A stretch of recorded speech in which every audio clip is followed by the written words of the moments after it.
Inilah Injil suci menurut Lukas.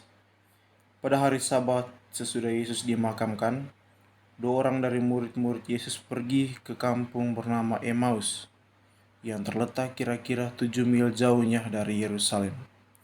Dan mereka bercakap-cakap tentang segala sesuatu yang telah terjadi.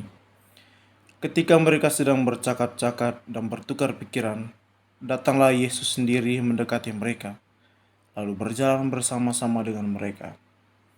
Tetapi ada sesuatu yang menghalangi mata mereka, sehingga mereka tidak dapat mengenal Dia. Yesus berkata kepada mereka, "Apakah yang kamu percakapkan sementara kamu berjalan?" Maka berhentilah mereka dengan muka muram. Seorang dari mereka, namanya Kleopas, menjawabnya, "Adakah engkau satu-satunya orang asing di Yerusalem yang tidak tahu apa yang terjadi di situ pada hari-hari belakangan ini?" Katanya kepada mereka, "Apakah itu?" Jawab mereka, "Apa yang terjadi dengan Yesus orang Nazaret? Dia adalah seorang nabi yang berkuasa dalam pekerjaan dan perkataan di hadapan Allah dan di depan seluruh bangsa kami. Tetapi imam-imam kepala dan pemimpin-pemimpin kami telah menyerahkan dia untuk dihukum mati, dan mereka menyalibkannya. Padahal kami dulu mengharapkan bahwa dialah yang akan datang untuk membebaskan bangsa Israel. Tetapi sementara itu telah lewat 3 hari sejak semuanya itu terjadi. Dan beberapa perempuan dari kalangan kami telah mengejutkan kami. Pagi-pagi buta mereka telah pergi ke kubur dan tidak menemukan mayatnya. Lalu mereka datang dengan berita bahwa telah kelihatan kepada mereka malaikat-malaikat yang mengatakan bahwa Yesus hidup. Dan beberapa teman kami telah pergi ke kubur dan mendapati bahwa memang benar yang dikatakan perempuan-perempuan itu. Tetapi Yesus sendiri tidak mereka lihat. Lalu ia berkata kepada mereka, "Hai kamu orang bodoh, betapa lambannya hatimu, sehingga kamu tidak percaya akan segala sesuatu yang telah dikatakan para nabi. Bukankah Mesias harus menderita untuk masuk ke dalam kemuliaannya?" Lalu ia menjelaskan kepada mereka tentang apa yang tertulis tentang dia dalam seluruh kitab suci, mulai dari kitab-kitab Musa dan segala kitab nabi-nabi. Sementara itu mereka mendekati kampung yang mereka tuju. Ia berbuat seolah-olah hendak meneruskan perjalanannya, tetapi mereka mendesaknya dengan sangat. "Tinggallah bersama-sama dengan kami, sebab hari telah menjelang malam dan matahari hampir terbenam." Lalu masuklah ia untuk tinggal bersama-sama dengan mereka. Waktu duduk makan dengan mereka, ia mengambil roti, mengucap berkat, lalu memecah-mecahkannya dan memberikannya kepada mereka. Ketika itu terbukalah mata mereka dan mereka pun mengenal dia. Tetapi Yesus lenyap dari tengah-tengah mereka. Kata mereka seorang kepada yang lain, "Bukankah hati kita berkobar-kobar ketika ia berbicara dengan kita di jalan dan ketika ia menerangkan kitab suci kepada kita?" Lalu bangunlah mereka dan terus kembali ke Yerusalem.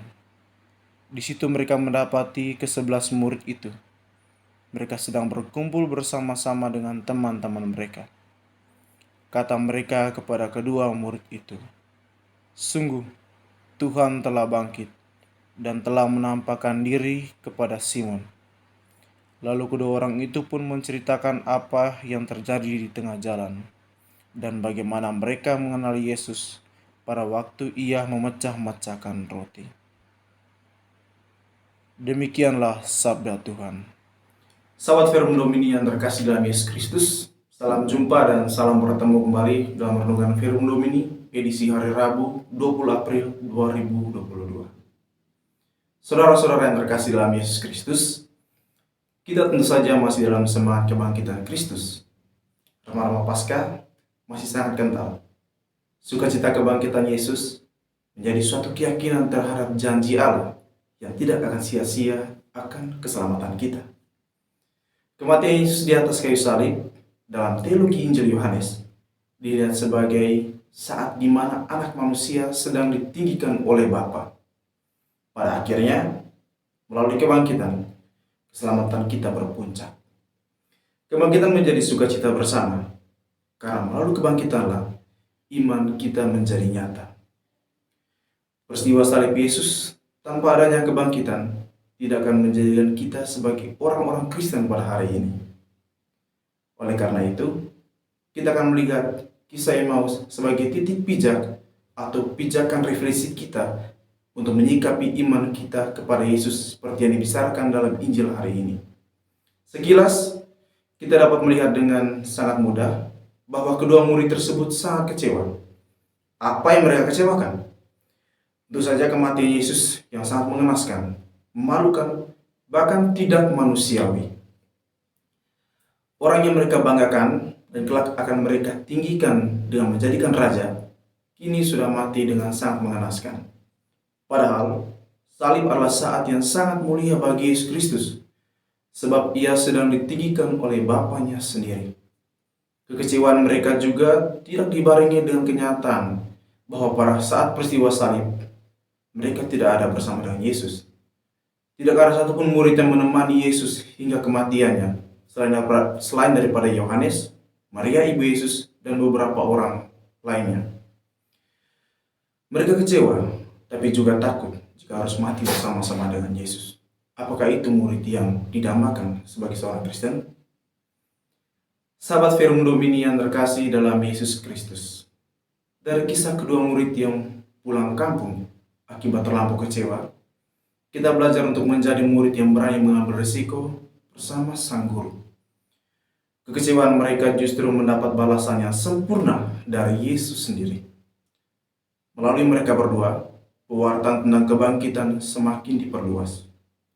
Mereka menjadi saksi akan kebangkitan Yesus melalui peristiwa pemecahan roti yang Yesus lakukan bersama-sama dengan mereka. Seketika itu juga, mata mereka terbuka dan menjadi jelaslah bahwa iman mereka kepada Yesus yang telah mati di salib bukanlah suatu yang sia-sia. Kekecewaan seketika berubah menjadi sukacita dan rasa percaya. Kisah Injil pada hari ini sebenarnya adalah cerminan kisah hidup kita sendiri. Sangat mudah bagi kita untuk merasa kecewa. Terkadang apa yang didambakan tidak sesuai dengan realitas yang terjadi. Terlampau kecewa menyebabkan hidup kita menjadi tidak sukacita. Kita sangat mudah untuk tersulut emosi, sehingga relasi kepada Tuhan dan sama menjadi tidak harmonis. Namun, dari kedua murid dalam bacaan pada hari ini, ada hal positif yang bisa kita petik. Kita berkesempatan untuk kembali kepadanya, dan bahkan secara khusus dipilihnya untuk tugas yang lebih mulia. Semoga sukacita Paskah dan kebangkitan Yesus semakin mendekatkan kita kepadanya. Tuhan memberkati.